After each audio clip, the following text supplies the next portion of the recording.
की एक और बड़ी खबर बंगाल से ही आ रही है, जहां अर्पिता और पार्थ मुखर्जी मामले में लगातार रेड कर रही ईडी की एक और टीम बीरभूम में एक बिजनेसमैन टुलू मंडल के घर पहुंची है, जबकि दूसरी टीम पार्थ और अर्पिता के फार्म हाउस पहुंच गई, जो कि शांति निकेतन के बोलपुर में है। और अभी जो डायरी खुल रही है, डायरी के पन्ने खुल रहे हैं, उससे अभी और कई राज खुल रहे हैं। और वो राज टाइम्स नाउ ऑफ भारत पर सबसे पहले आपको हम बता रहे हैं। और ये बात करेंगे कि आखिर अब क्या नए राज खुलने वाले। हमारे सहयोगी अनुज हमारे साथ जुड़े हुए हैं, हर एक खबर, हर एक अपडेट सबसे पहले हमारे दर्शकों तक पहुंचा रहे हैं। अनुज, ये बताइए फिलहाल आज अपडेट क्या है इस पूरे मामले में?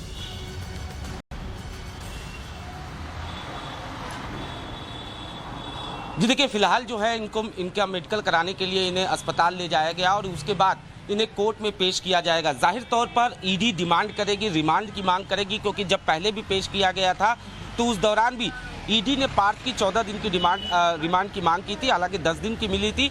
तो निश्चित तौर पर अभी ईडी और पूछताछ करने के लिए रिमांड की मांग कर सकती है। वहीं दूसरी तरफ जो है ईडी की टीम लगातार अब तक जो पूछताछ हुई है उसके बाद छापेमारी कर रही है। वीरभूमि पहुंची हुई है, जहाँ पर पार्थ और अर्पिता का ज्वाइंट वेंचर में जो फार्म हाउस लिया गया था वहां पे छापेमारी कर रही है, और दूसरा टुलू मंडल का एक इलाका है, वहां पे छापेमारी की जा रही है। निश्चित तौर पर ईडी को कल जिस तरीके से कुछ दस्तावेज मिले, खासतौर पे 6 फ्लैट्स के बारे में पता चला, उसके बाद कहीं ना कहीं ईडी जो है लगातार अब इन ठिकानों पर भी छापेमारी कर रही है। जो पार्लर था अर्पिता मुखर्जी का, उसे कल जो है वो सीज कर दिया गया था। ईडी की टीम वहां भी पहुंची थी और वहां पे भी छापेमारी कर रही थी। ईडी को एक ईमेल आईडी का पता चला है, इस ईमेल आईडी को भी खंगाला जा रहा है, क्योंकि ऐसा शक है कि इस ईमेल आईडी के जरिए लेन देन की बात हुई होगी। दरअसल ये ईमेल आईडी जो है वो अर्पिता के 2 कंपनियों में मेंशन भी है, और इसी वजह से ईडी के रडार पर ये ईमेल आईडी है। ऐसे में ईडी लगातार इस ईमेल आईडी को खंगाल रही है। जाहिर तौर पर ईडी का साफ तौर पर यह कहना है कि भले ही पार्थ चटर्जी जो है वो सहयोग न कर रहे हों, लेकिन अब ईडी के पास वो तमाम दस्तावेज मौजूद है, तमाम ऐसे सबूत मौजूद है, जिससे साफ होता है कि किस तरीके से इस पूरे मामले में मनी लॉन्ड्रिंग हुई थी। जी बने रहिए अनुज, आप हमारे साथ बने रहिए, आपसे हम बात करेंगे, क्योंकि बहुत सारे अपडेट यहां पर मिल रहे हैं, तो बहुत कुछ रिपोर्ट भी आ रही है जो हम यहां पर बता रहे हैं।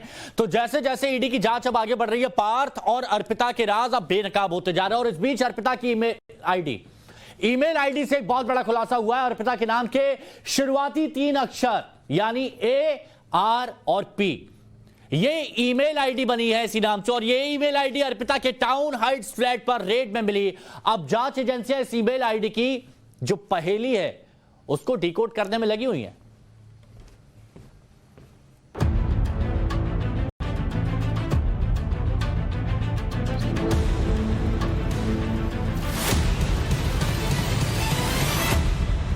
कैश क्वीन अर्पिता मुखर्जी और पार्थ चैटर्जी के ब्लेम गेम के बीच दोनों की रिमांड खत्म होने जा रही है। आज दोनों को ईडी कोर्ट में पेश करेगी, लेकिन अर्पिता मुखर्जी मामले में रोजाना एक के बाद एक अहम खुलासे हो रहे हैं, और अब ईडी एक ईमेल आईडी की गुत्थी को डिकोड करने की कोशिश में जुट गई है। दरअसल बीरभूम के आलिशान फार्म हाउस के नाम की शुरुआत भी अर्पिता के नाम के शुरुआती अक्षरों से ही थी। अब इन 3 अक्षरों यानी ARP से बनी एक ईमेल आईडी ईडी के हाथ लगी है।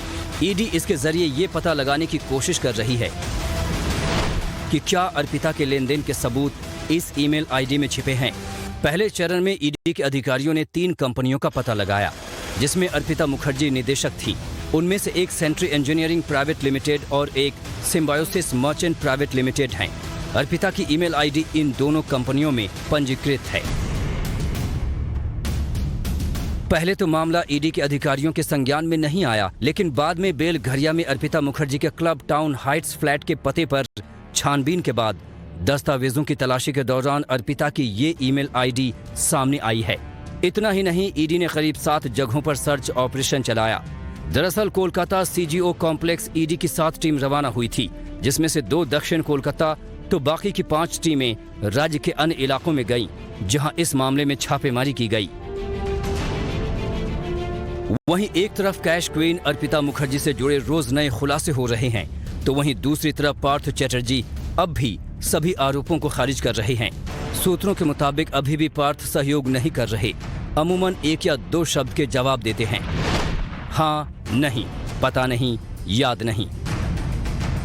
पार्थ अभी भी कह रहे हैं, मैंने पैसे की वसूली के बारे में सुना, लेकिन ये पैसा मेरा नहीं है। ईडी के अधिकारियों को लगता है कि दोनों से आमने सामने पूछताछ करने से कोई फायदा नहीं है, क्योंकि पार्थ अर्पिता के बयानों में काफी अंतर आ रहा है।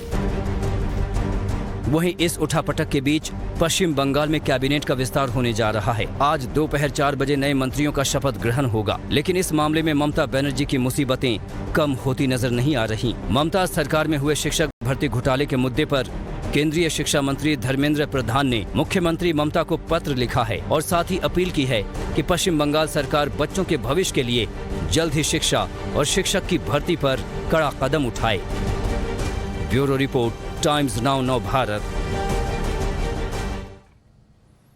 एक तो देखिए ईमेल आईडी की बात की जा रही है, ARP नाम से ईमेल आईडी, और कई खुलासे यहां पर हो रहे हैं। अनुज हमारे साथ बने हुए हैं। अनुज, जरा ये जो 6 फ्लैट्स की बात की जा रही है कि अर्पिता के नाम पर जो 6 कंपनियां उनके नाम पर फ्लैट्स हैं जो इस वक्त किराए पर दिए गए हैं, इनसे जुड़ी अभी और क्या जानकारी मिल पाई है? ईडी अब इस मामले में जांच कहां किस ओर आगे बढ़ा रही है?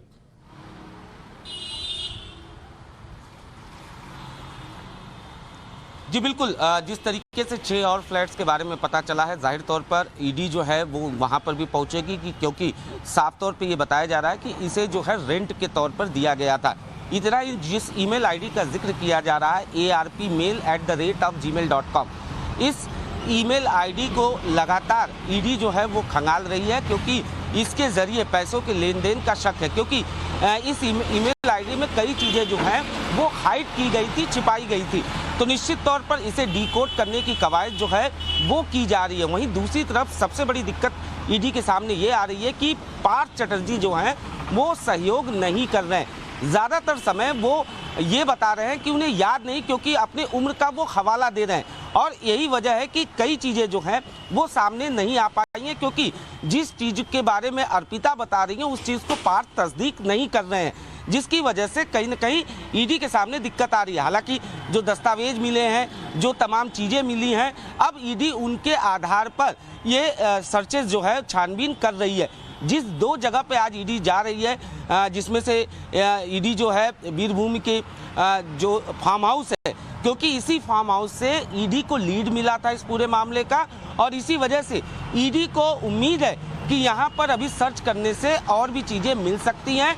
कई बातें जो हैं वो अर्पिता ने बताई हैं, उसको लेकर इस फार्म हाउस पर ईडी की टीम जो है वो पहुंची है। उसके अलावा जो दूसरी नई जगह के बारे में ईडी को पता चला है, उसके बारे में भी अर्पिता ने कुछ चीज़ें बताई हैं, जिसको लेकर ईडी वहां पे पहुंची है। निश्चित तौर पर आज कोर्ट में भी ये तमाम चीज़ें जो हैं वो कोर्ट के सामने ईडी रखेगी, बताएगी कि अब तक उन्हें क्या कुछ मिला है और आगे किस तरीके से इस पूरे मामले में इनकी रिमांड की ज़रूरत है, क्योंकि अभी पूछताछ करना और बाकी है। अभी बहुत सारी चीज़ें जो हैं वो बेपर्दा होना बाकी है। हालांकि दस्तावेज ज़रूर मिले हैं, लेकिन जिस तरीके से पार्थ चटर्जी जो है वो सहयोग नहीं कर रहे हैं, उसको लेकर ईडी जो है इनकी रिमांड की मांग कर सकती है। जी बिल्कुल अनुज, ये बात यहाँ